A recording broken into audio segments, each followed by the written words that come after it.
welcome to this workshop session. We don't have a great deal of time, and we will keep to time. We're due to finish at 11:15. Some of you know me very well. Others don't. I'm Bob Reed, and one of the regional group leads working on the OTLA program, which means I support three fantastic mentors, Catriona being one, and she's been supporting three projects, working and exploring different ways of engaging learners in the writing process in three very different contexts, actually.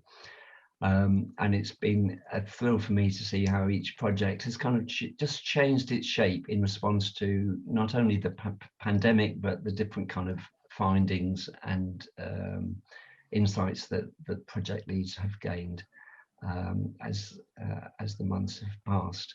So there's plenty to get through. I'm going to hand straight over to Catriona and see if I can track down Bob and Ray, who are going to present on their project. So we have three projects to look at. We're going to look at a project from Moulton College, which is Kirsty's project, Cambridge Regional College, Cass, who ran a fantastic project last year and ran an equally fabulous project this year, and then we've got Bob and Ray from Wolverhampton.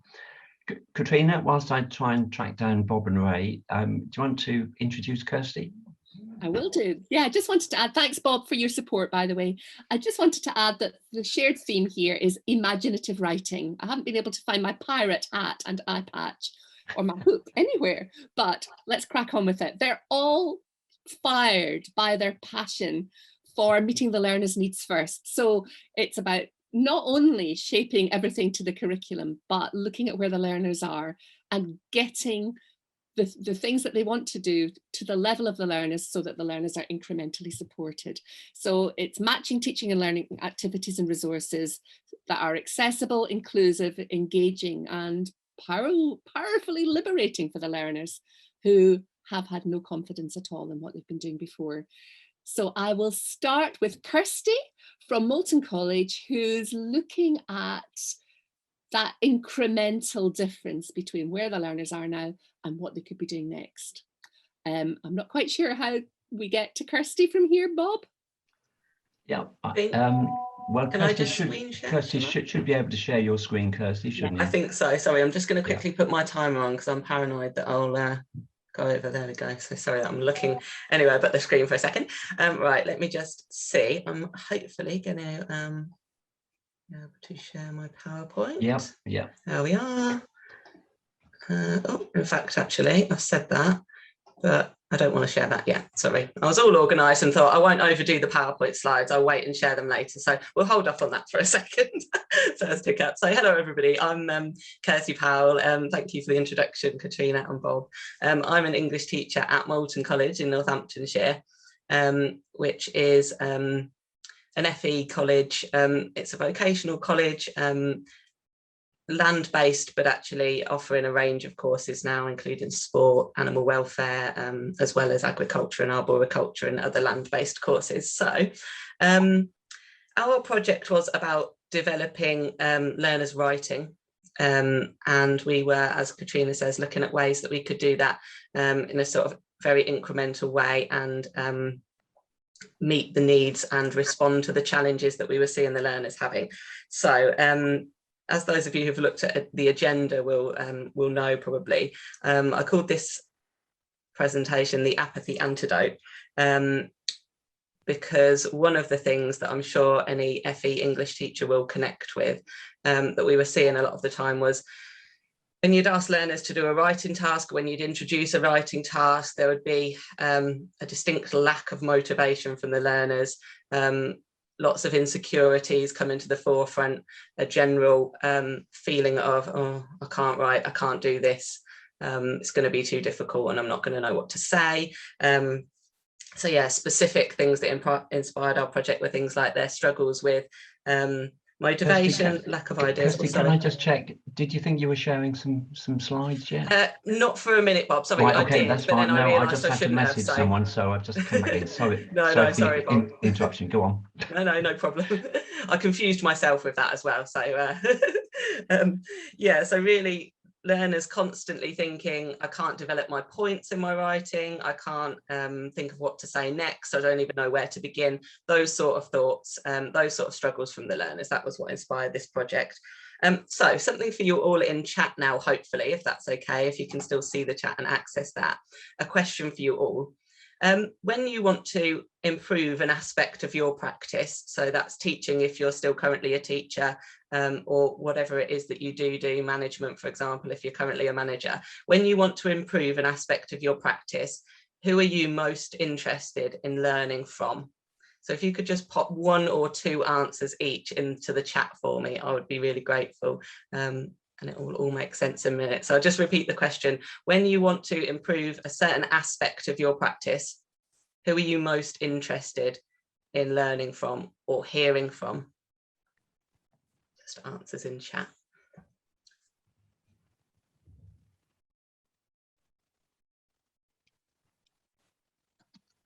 Brilliant. Yeah, can see lots of answers coming in. I'll just give about another 20 seconds just in case people are just finding the chat. Brilliant. Yeah, lots of people saying the learners, lots of people saying learners and teachers in the same predicament, teachers doing the same job, colleagues doing the same job. So that was what I was hoping that you'd say. Obviously, you never want to preempt answers, but it may have all fallen apart if nobody said that you were interested in learning from others that do a similar thing to you. So as an FE English teacher, if I want to learn something new, I'm always interested in reflecting myself and obviously using the things I see from the learners, their feedback, but I'm equally interested in learning from others doing a very similar role. And I think that's universal, isn't it? Everybody always wants to observe and watch their peers and learn from peers. And I think FE students are no different in that. So that leads me on to the problem with what I see as the problem with peer assessment in FE, which is FE English students rarely want to engage in peer assessment that requires them showing their work to somebody else in the room. And this is where I will now share my slides properly and hopefully. Okay, hopefully. There we go. Okay, so I took these 3 spellings from a piece of GCSE English work a couple of days ago, really, just to kind of highlight some of the reasons why I think students are often reluctant. So you can see the way that the student attempted to spell these words, obviously typed them to keep it really anonymous here, because this isn't to highlight any sort of failings on the learner's part or anything like that, only to show that if our spelling was like this, I think it's reasonable to see why students would be reluctant, because this particular learner, I know for a fact, they'd have known those words were spelt incorrectly. Some of those, that was about the 4th crossed out attempt to spell those words. And that was how he'd written them. So actually, I think it's understandable. And therefore, as much as I think it's great for us to encourage peer assessment and work on that, we wanted to find a way to facilitate peer assessment without forcing learners to share their work in the room with somebody near or next to them, because in the immediate, that just wasn't helpful for our learners. So, oopsie, quick shopping things. What did we do? We wanted to help them to, I'm just going to stop sharing again, sorry, I'm on and off this sharing. Here we go.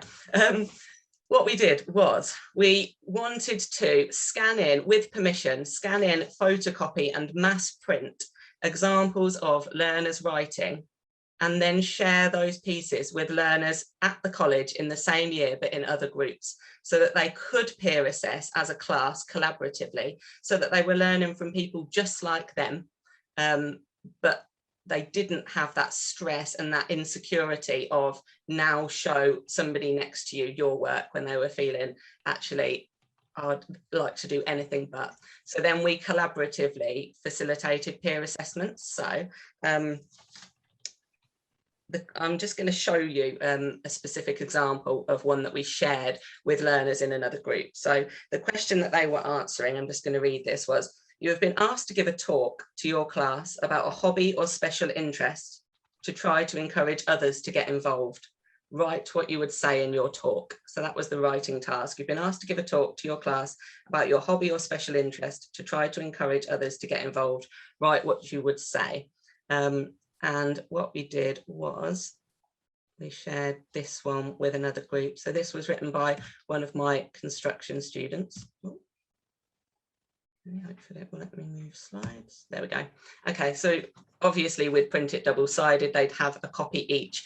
The key here was showing them a real grade 4/grade 5 piece, which for anyone who doesn't currently teach GCSE English Resit, that's their goal for most students. They come in at a 3 and they want a 4 or a 5 or higher, of course. So as you can see here, there were lots of crossings out. It was very, very natural. I've taken out anything that could make this learner's identity known, and I do for the students as well, so that it's always kept very private. That's one of the conditions they always give of me sharing their work with other students. So I'm not going to read it all out now, but these slides I believe will be available, and this exact example is in our final report as well, so if you wanted to access it at a later date you can. But I just wanted to kind of say some of the questions we'd ask when we gave this out. We'd ask things like, which part of this make you think it's a talk? How well has this learner shown that they understand that it's a talk for their class, and why do you think that? What else could they have done? Do you think this talk would encourage others to give boxing a try? This student wrote about their hobby of boxing. Why or why not? Would it encourage you to try boxing? Which words, sentences or phrases would encourage you to? What else could this learner have said? What is good about this piece? What would you change about it, if anything? And do you think this learner is always clear? And then why or why not? So clearly I wouldn't bombard the students like that with every single one of those questions at once, but we really tried to facilitate a process where they could critically evaluate the example in front of them and actually be motivated by the fact that somebody who started on a grade 3 was already producing grade 4, grade 5, a grade 4, grade 5 standard piece. So I'm just gonna stop sharing again so that you can see me again for a second. I just want to talk for a second about the real signs of success that we saw. So the most immediate piece of evidence that I could probably share with you was learners got off their phones without being asked, which most FE teachers will know is a miracle, and engaged. They looked, they wanted to read it, they wanted to see the piece, and I heard them talk quietly to each other and say things like, that seems easier, doesn't it? Like I feel like I could do that, I could do better than that, some of them were saying. So it really motivated them. We saw them writing for longer, we saw them more enthusiastic, we saw them actually starting to plan their ideas and connecting and using their own personal experience to kind of fuel their writing, which was one of our key aims, to be able to help them see how their life experience is valuable and is key in English. So that's what we saw. It seemed that the handwritten element was key. You know, we all prefer, I'm sure, receiving a handwritten letter to a typed letter, and it's that effect of seeing the human in these pieces, of sharing that handwritten piece. So I think, according to my timer, I've got 1.5 minutes left. So I'm just going to share one more time and show you a few pieces that our learners wrote during the project as a result, well, we think, of what we were doing. So, sorry, there always seems to be a slight time delay. Let's get on that. There we go. Okay, so this person, inspired by the boxing talk, said, hey guys, you already know who I am, so I'm going to skip that. So he decided, actually, it's a talk for my class, so I'm not going to introduce myself by name like this learner has, but I'm going to say they'll already know me. But I'm going to talk about the wonders of gaming. I've been playing games ever since I can remember, much like most of you, I'm sure. However, to the few people who either don't like it or don't have the time, I implore you to at least try it and or make the time to relax and play.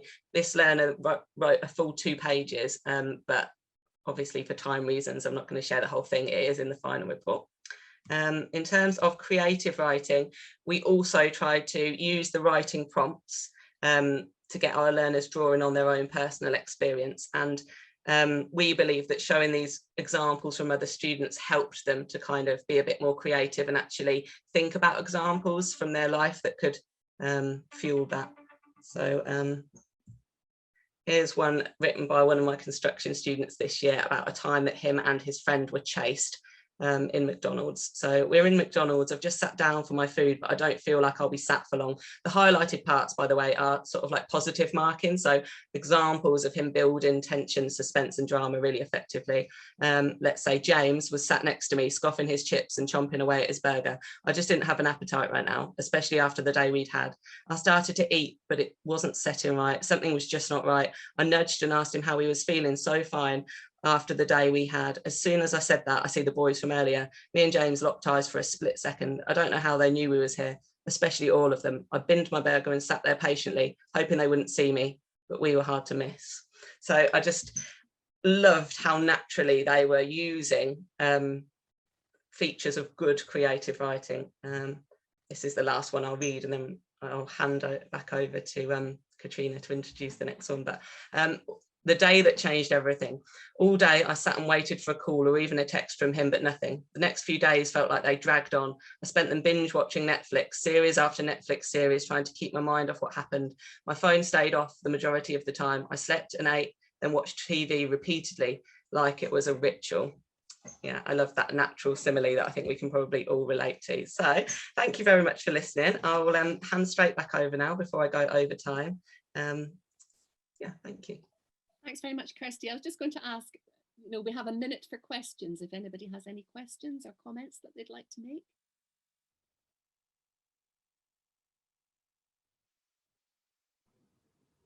Kirsty, Yes.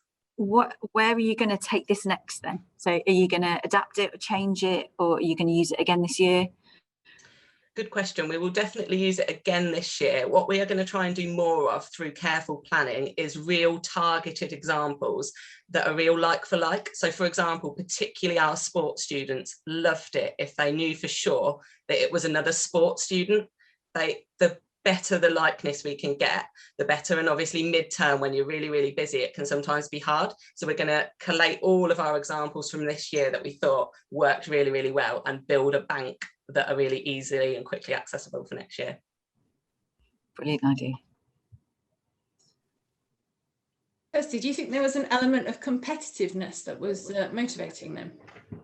I think so, yeah. And I think above all, that feeling of, oh my God, somebody has really done it. Because I think so often that tangible feeling of what a grade 4 looks like isn't made clear enough, is it? Because we're so tempted as teachers, and I'm absolutely guilty of it as well, to show them grade 8, grade 9, excellent writing, which of course we want to expose them to. But I just think for writing in particular, they need to see what a 4 looks like, as well as that kind of exceptional writing, So yeah, I think very motivated, definitely. That very competitive, especially sport. I mean, it goes without saying, doesn't it? The more competitive you are as a person generally, the more that's going to be a fact of it. Yeah, for sure. I'm just going to add there, but before we move on, actually, I was just going to say to Catriona, we may not have Bob and Ray. We've sent an email to them, so hopefully they will turn up, but we may have a little bit more time for Kirsty's session and also Cass. But I was really fascinated by those insights, Kirsty, when they began to share them in your monthly reports. It made me think that there was that research by the Nudge Unit, the Government's Nudge Unit, a few years ago, the Behavioural Insights, and it did some research into strategies and ways of teaching that engage and keep learners involved. And one of the things that they said was it's really important quite early on to give learners a sense of belonging. And I think it's such a big step for our learners to put pen to paper, that if they see other people, other young people on the page, they kind of feel a sense of belonging. And I think that as you've just said so eloquently, that they feel able to have a go at that. I'm not far off that. I can write as well as that. And I think that we can easily lose sight of that. So I think that's been absolutely fascinating. But Thanks, Bob. Catriona, I don't know if you want to move on to Cass. Yeah, thanks very much, Kirsty. Cass from Cambridge Regional College is now going to share what she's done with her construction learners particularly. Cass, over to you. Hi, so I don't have a PowerPoint, I'm afraid, but I have got something called an infographic, which is my new thing, I'm afraid, that I'm getting really into after going to something that Rachel did before. So can you see my screen okay? Yeah. Perfect. Okay, I will increase a little bit, go through it. So I manage the English and maths within construction and motor vehicle, and anybody who knows that construction motor vehicle kids knows that, you know, they just don't want to go to English or maths, you know, particularly English. They can't see the relevancy of it because they can talk, you know, they can speak, they can read, and they can write basic enough things. So it was very clear for me, looking at scripts of GCSE past papers that kids have done, that writing is where we need to improve, which is why I wanted to focus on writing for my particular project this year. They don't have the stamina. They just, you know, they don't write enough. So when it comes to the actual exam, they do 15 minutes, you know, on that last question 5, which is where the highest marks are for them in the whole exam. And they just write literally 15 minutes about, so I went down the road and saw my friend kind of thing, you know, then I saw a dog, and, you know, very, very low level for our particular kids. So I really wanted to try and upgrade them with their writing skills and vocabulary. And as we know, you know, you gain more vocabulary through reading, which is something that they didn't do. So we have to try and think of other ways to work with them. So as usual, I started off my project with one direction, but then it changed a little bit as we went through the year. It became very clear to me that when we were writing, the kids really grasped onto anything to do with horror, anything to do with scares, jump scares, even scaring me or whatever, they loved it. And they got a real kick out of it. So we started to look at features of horror, you know, like the jump scares, you know, the way the music is, the structure of it, who are the victims in it, you know. Then we started to look at the vocabulary of it. And these are the kind of things that we looked at throughout the year, and we built up our own vocabulary list. So, you know, when they have that stimulus picture on that question 5, you could pretty much turn that picture into a horror story. So we started to create our own similes as well with relation to horror, you know, and because they didn't know similes, they knew that it's, oh yeah, it's like or as, you know, the same thing with metaphor, they knew what it was, but they didn't know how to create them, you know. So that's where the whole horror theme came in for us, you know. We started to create our own similes. They weren't amazing, but they still were their own work, and they got engaged in it, which was great. We displayed it, and they loved seeing it because they've never had work displayed.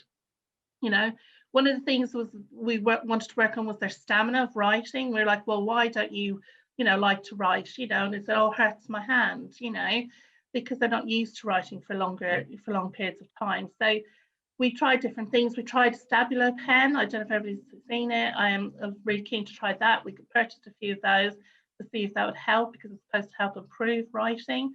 The kids really didn't get on with it at all and quickly dismissed it, you know, even though they cost me a fortune. Pen grips as well was another thing we tried. Some of the kids latched onto that, which was quite good. We even tried, you know, because they felt that because they were writing flat down on a piece of paper, that's why it hurt them, the position of their wrists. So we even got the carpentry team to make us up a slant, you know, like a folder thing, you know, so them slant, so that they're writing, you know, on a slant. And that helped some of them a little bit more, but, you know, they probably wrote for an extra 5 minutes. So it was still a struggle. So we decided then instead to try and craft the writing a little bit more, you know. So we always had, like, you know, horror music, you know, as they're walking the door and stuff, you know. We spoke about their different kind of movies that they liked, and the treat was always like watching a trailer, you know, at the end of the lesson, which was just not the highlight of my day at all, I have to admit. You know, I could barely watch them myself, but they loved it, and that, you know, they loved the fact that they were getting one over on me. So we had lots of group discussions about it. We looked at movie posters, looked at the presentational features, the language used in these horrors, you know, the inference that's used in this as well, you know, because you can tell a lot, and that linked to the rest of the exam for us as well, which was really, really good. We picked lots of horror texts for them because they liked anything like that by Stephen King, you know, even Edgar Poe, some the 19th century authors. We had a look at all that and read it, you know, the vocabulary was difficult for them. So we would then put that into our list of the horror vocabulary. and then we would try to use it as well in our next piece of writing. However, the biggest game changer for us was slow writing. And I don't know if anybody's heard of that. This was not something I'd ever come across before. It was something that I picked up just by looking at something that David Dow did, you know, from Learning Spy. And he introduced slow writing like quite a few years ago. And I think it's picked up a little bit of momentum, but it's, you know, it's still not, I think it hasn't got the credit it really does deserve. So slow writing is where you craft the piece of writing with the learners by giving them clear instructions, okay? So for us, for our example, for our kids, they just didn't know how to write, where to start or anything like that. They just didn't have that imagination. So like, here's an example here. So we would change this around. It wouldn't always be the same structure, but we'd say, like, you know, your first sentence of your piece of writing has to have 7 words, okay? Your second sentence, you know, must start with an adverb and contain an adjective, you know. And then they got used to these kind of structures and they memorized them. So when they were asked to write their own individual pieces of work, we will put this, you know, they could pick which structure they liked, because there is like a gold, silver and bronze kind of structure that you can work with depending, and so you can really differentiate this with your learners, you know.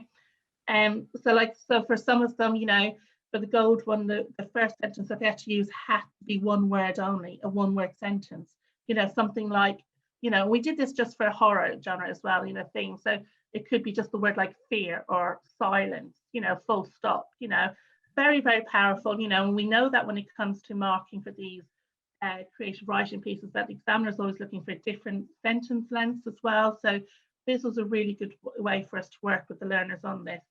Well, this was a complete game changer for us and our kids, you know. They got engaged with it, they felt relieved that they didn't have to really think about it. But, you know, they knew that, they always knew that they had to try and include language techniques and show, not tell kind of things, you know, and increase vocabulary, but they just didn't know how to do it.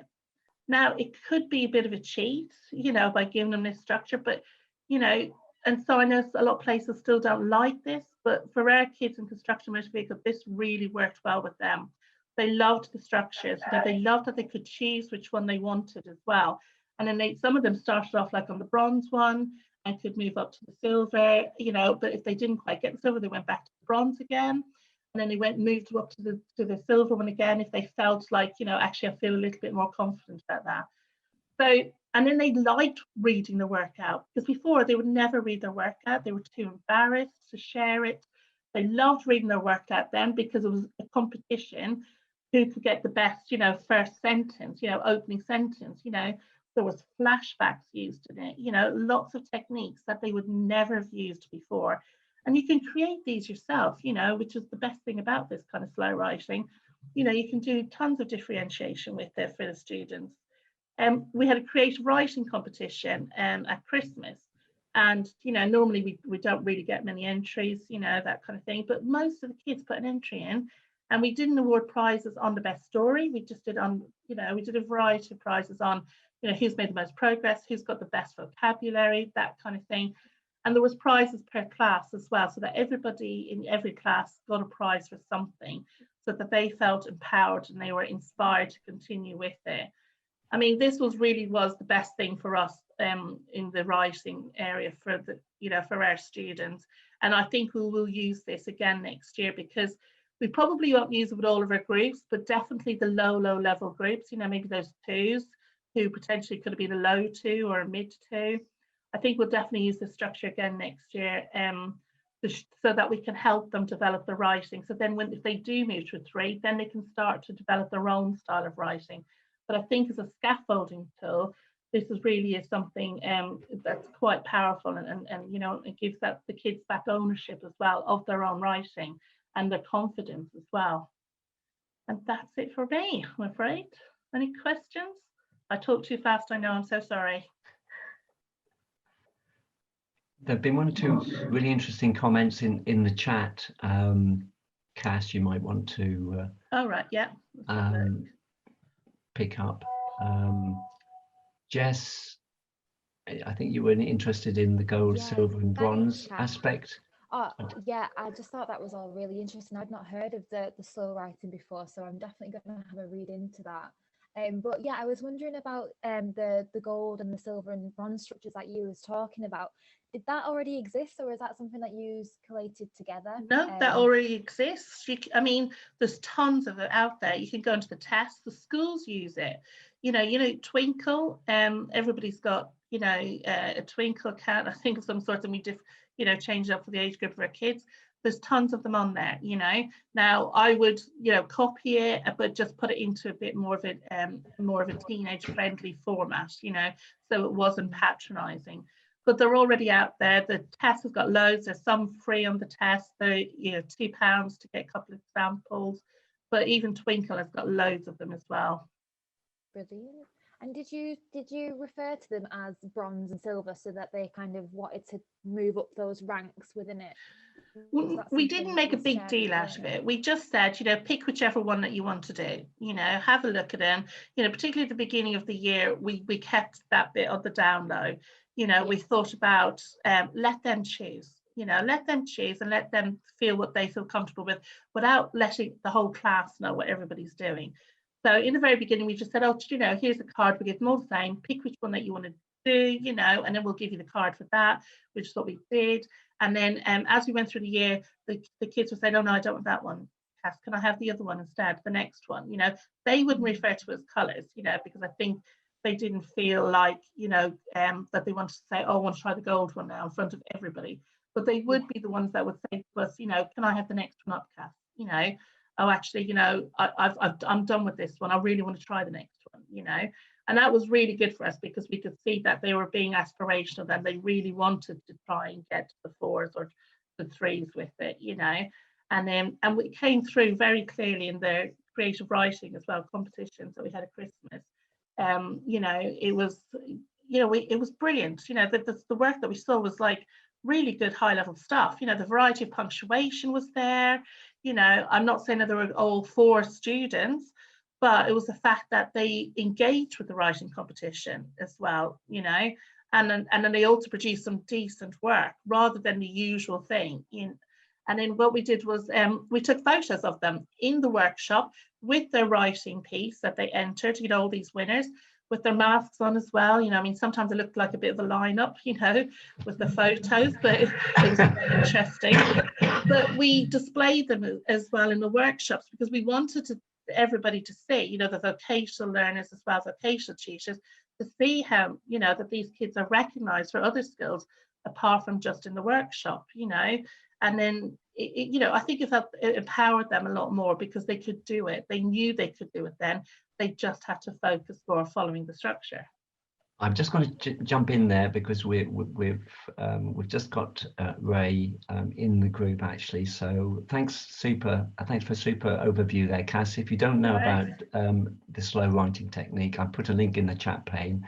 It was an approach developed and promoted by David Didow, and it's certainly an idea that I've shared with teachers the last year or so. So it's good to see Cass putting that into good use, working with a very challenging group of learners. Catriona, do you want just to pick things up from there?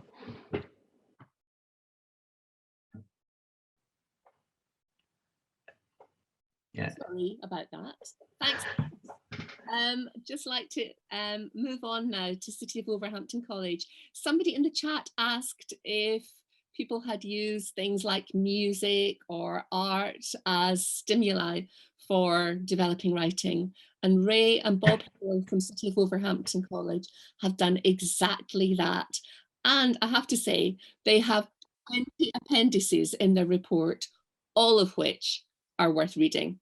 I have read every word several times and find new gems every time. So there's a lot there. And I think that all the reports that I've read this year have been inspiring. So thanks very much for that. Ray and Bob are a bit late because they went to a different room, but they are here definitely now. So we'll hand over to them. Welcome.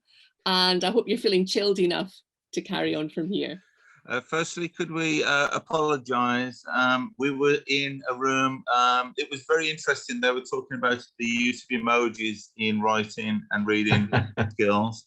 But we started to get nervous when we didn't see any familiar faces. But we're here now.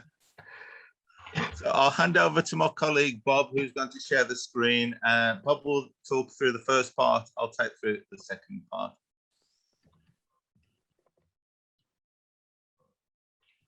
Okay then, people. Can you just tell me when you can see my screen, please? It's just starting to come up now, Bob, but just give it a couple of seconds. Yep, we can see it. Okay, lovely. Just get the PowerPoint right up.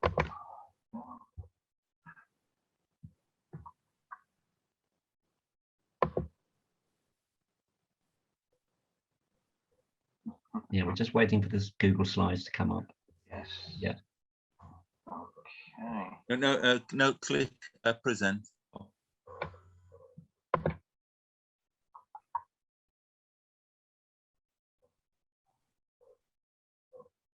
Okay, then that should be coming onto a screen near you very soon.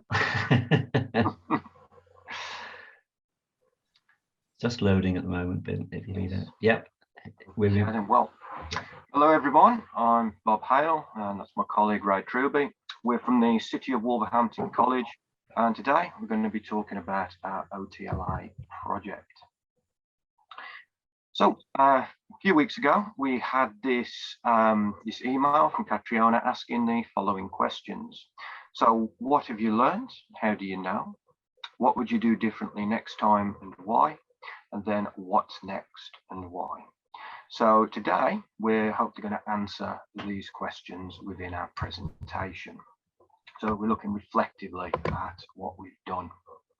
So for many of us in the world of teaching, and particularly to do with imaginative writing, which is what our component, what our focus was for the project. So we're looking at the GCSE imaginative writing question. You can often find yourself with a room full of learners looking at you saying, regarding this piece of writing, I just don't know how to start. And that's where we thought, well, you know what, we can look into this. We can look at how can we get people started when it comes to writing, particularly imaginatively. Now, just to relate it to what we do, so we, the City of Wolverhampton College, we teach the EdXL exam paper for GCSE. And this is an example question from the November 2019 paper for imaginative writing. So write about a time when you or someone you know had an unexpected visitor. Your response could be real or imagined. So these are the sorts of questions that our learners are faced with. And the sorts of questions that relate to some aspect of real life. So, you know, we've all probably had an unexpected visitor at some point, but we were very interested in how can we make that accessible, okay, and how can we make that engaging for them. Now that throws up somewhat of a paradox, because if we look at our question, write about a time when you or someone you know had an unexpected visitor, it's asking us within the constraints of time to actually practice the spontaneity, because you don't know what that question is until you open the exam paper. So in answer to that, is it possible to practice spontaneity? Well, for our project, definitely we had to. And I'll say it is possible. So we can practice spontaneity. It's just an interesting thing to think about.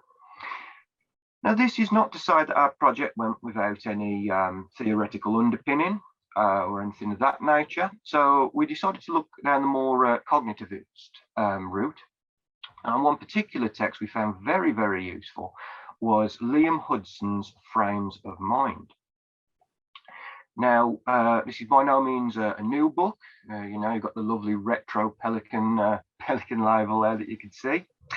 Now, he was writing in 1968, and what Hudson said was that the curriculum, you know, the whole school curriculum, as it were, is split into two particular different skill sets, two particular different sorts of thinking. And these are divergent thinking and convergent thinking.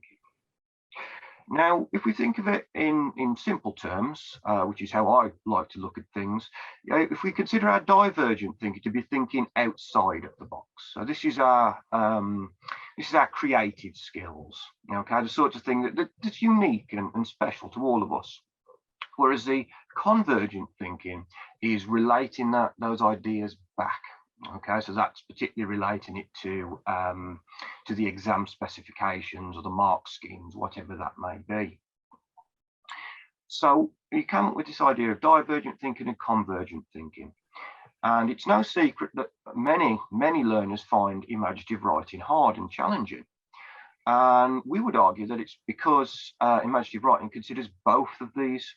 Okay, it involves divergent thinking, as in you've got to be creative, you've got to be imaginative, you've got to be out there, but then you've got to bring it back to the world that we know, so the world of mark schemes, etc.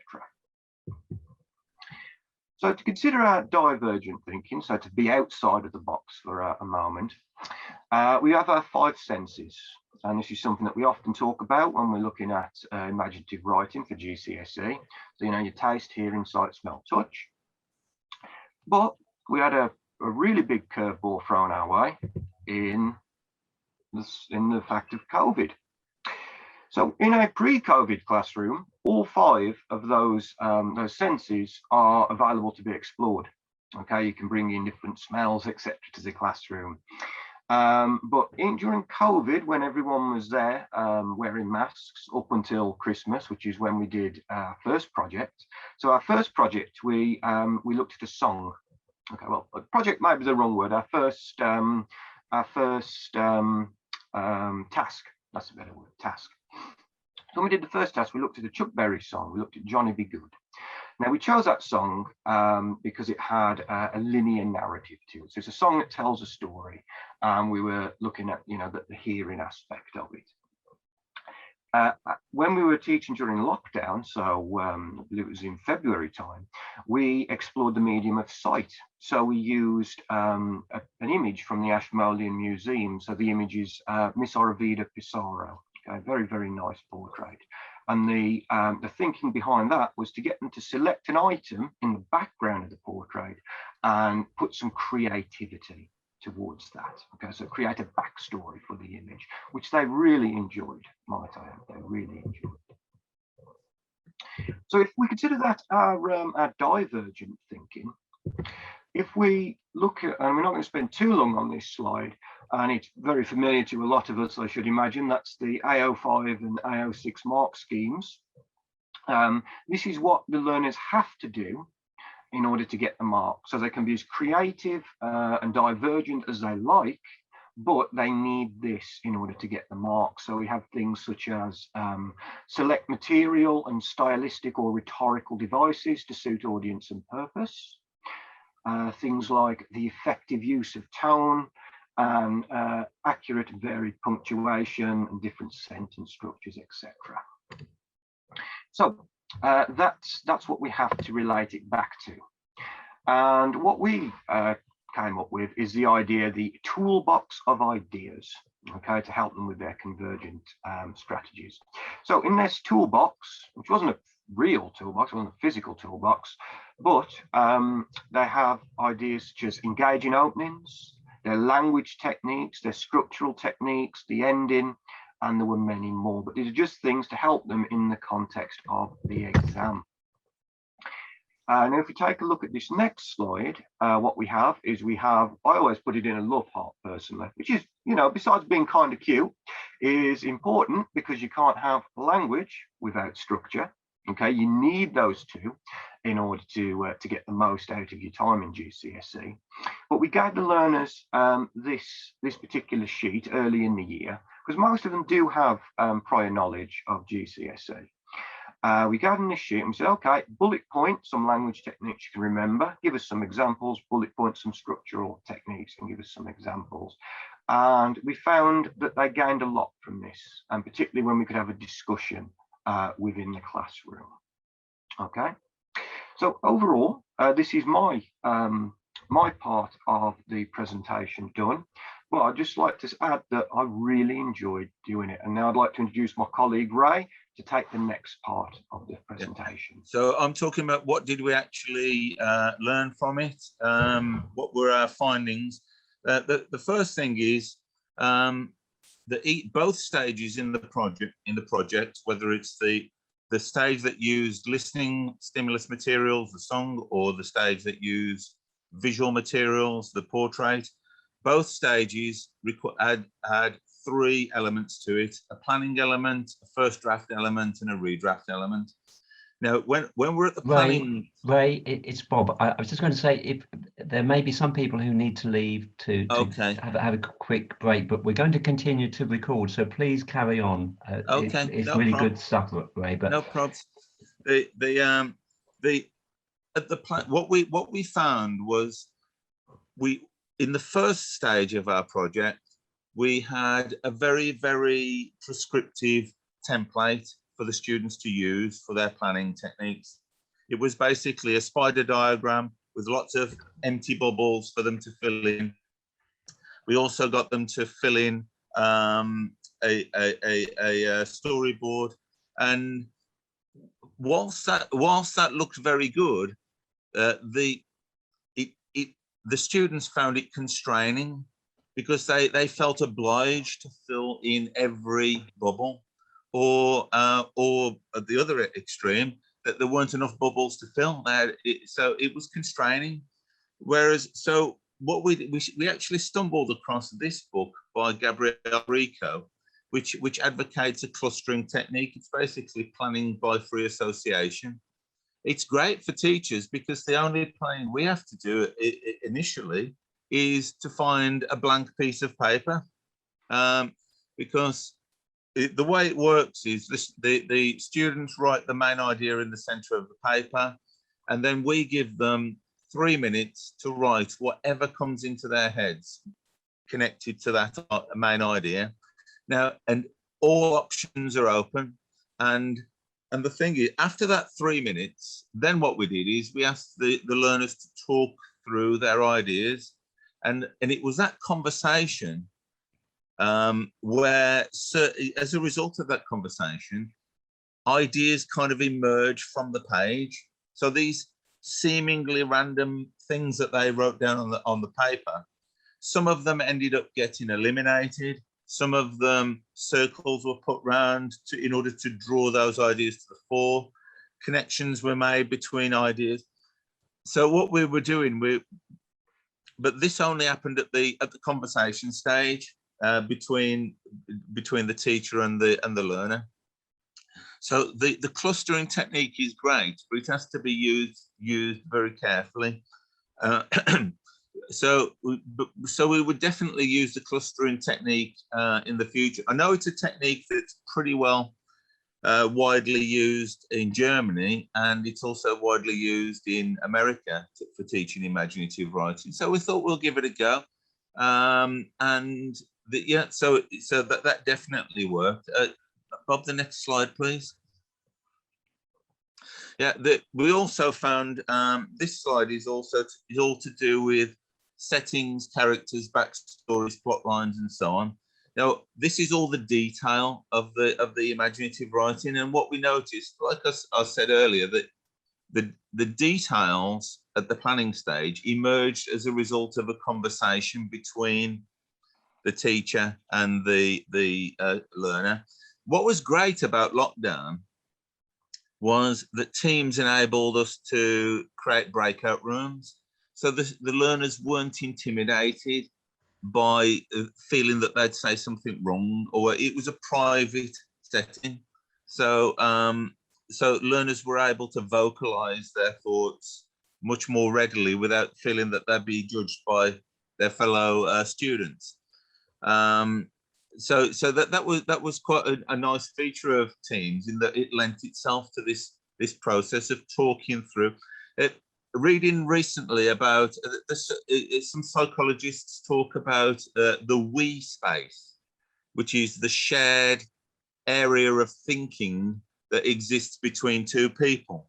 It's only as a result of having a conversation in other words, you can think mutually. And so what we found was happening was that the students, by sharing and vocalizing their thoughts as a result of the clustering, new ideas were being generated by having a chat with the teacher. Interestingly, most of the ideas were coming from the student, not from the teacher. All we were doing was facilitating. So that was quite refreshing. Yeah, Bob, the next slide, please. I was just going to say, Ray, if you could, you've probably got a couple of minutes left because people will need to be moving on to their other workshops. Okay. But the next slide is code switching. Because there are 3 stages: planning, drafting, redrafting. It gave us a chance to revisit the work and to hone and improve. Because code switching doesn't come naturally from switching from spoken language to written language. So every time we revisited the work, we looked at opportunities for improving for code switching. Yeah, Bob, the next one. The feedback and the feed forward, very similar to what we've said before. This is something that we're instituting across our college, but basically looking back at work that's handed in, but also looking forward for opportunities for improvement, which is something similar to what I've said earlier. Yeah, Bob, the next one. But our final slide is what might we have done differently? The thing that we didn't really get the chance to institute a much more kinesthetic approach, because I think that when we think imaginatively, we don't just do it in our brains. We like, as a lot of psychologists point out, we're not just brains, we are embodied creatures. So yeah, we think with our hands and we think in a physical way as well as just with our brains. So this graphic that we've used here is from Kafka's Metamorphosis. And if I were to ask a learner to imagine themselves as a bee for waking up in the morning, I would get them to physically act it out, because it's only by physically acting out that they can start introducing more nuanced language into their imaginations. So, but the nature of lockdown means that a kinesthetic approach isn't really possible. It would only be done on trust. So thanks all. That's all, folks.